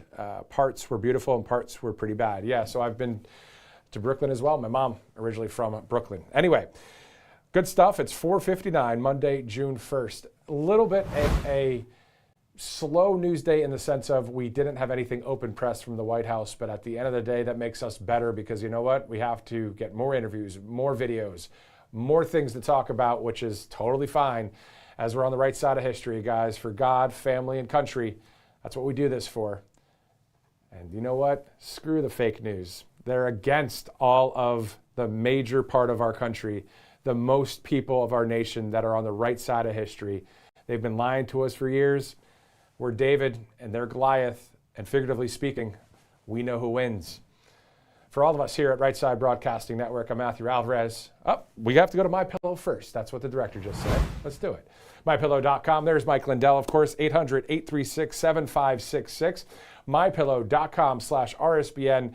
You can save with that code right there, RSBN. Now, there's been that warehouse sale that's been going on. There's a ton of great products that you can check out, MyPillow.com/RSBN. Also, if you'd like to donate to Right Side. Just go to rsbnetwork.com/donate. rsbnetwork.com/donate. Thanks again for watching. We'll see you again tomorrow right here on Right Side Broadcasting Network.